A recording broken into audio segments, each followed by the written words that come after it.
Good morning, girls. How are you? Actually, maybe it's good evening. Maybe it's good afternoon. Whenever you're watching this, thank you for clicking on the video. Go ahead and comment down below a prayer request and something fun you did. So the girls have a friend that's out of school tomorrow. Are you guys out of school? Have you been doing virtual learning? Let me know. I want to know what you're doing. And let's get started. Today's lesson is in Genesis, but it's not about Adam and Eve again. It's not about their children.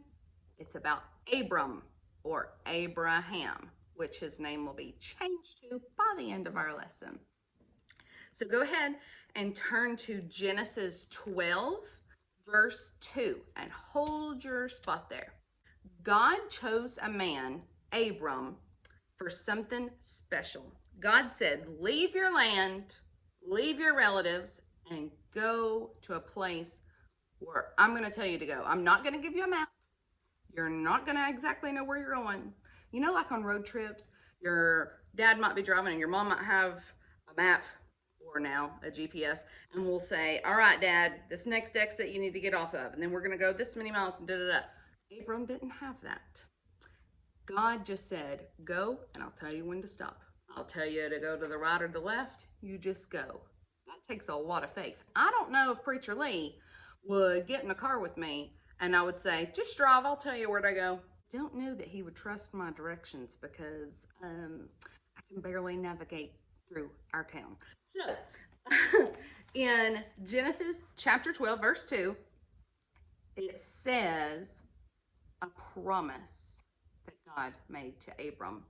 And I will make of thee a great nation, and I will bless thee, and I will make thy name great, and thou shalt be a blessing. This is one of my favorite verses. I have it underlined in my Bible because God's promises are true.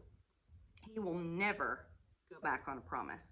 So he promised Abram that he would make a great nation out of him, and he would bless him, and he would be a blessing. Abram was 75 years old when he took his wife Sarah, later going to be Sarah, and his nephew Lot, and all his possessions and servants, and they set out for the land of Canaan. When they first arrived in Canaan, God spoke to Abram again and said, I will give this land to your descendants. Well, you know what? He didn't have any descendants. He did not have any children. So God promised Abram this, and Abram built an altar to God. After that, God took Abram outside. He said, I want you to go outside. I want you to look outside, and I want you to try to count the stars. If you can, that's how many descendants you'll have. Your descendants will be as the stars in the sky. And Abram said, Lord, I don't have any children. But Abram believed. When Abram was 99 years old, the Lord said, I'm going to change your name. It's no longer Abram, but now it's Abraham. Your wife, her name's not Sarah, it's Sarah. And guess what? Next year, she's going to have a baby. His name's going to be Isaac.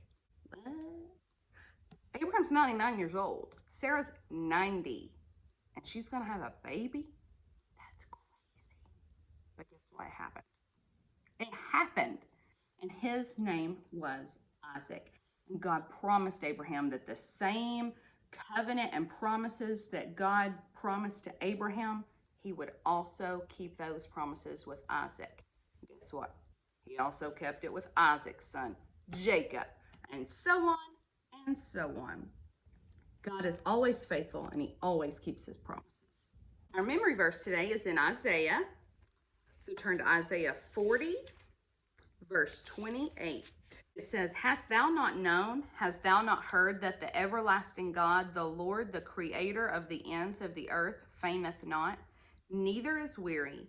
There is no searching of his understanding. So that means that our God, the creator God, the one we trust in, he doesn't faint. It means he doesn't get tired. He doesn't grow weary. And there's no searching of his understanding. We can't comprehend what all God knows and is capable of. So I want you to go forth this week. I want you to trust God that his promises are true. Pray and he will answer. It might not always be yes to what we want, but He will do what's best for us. I love you girls, and I'll see you next week.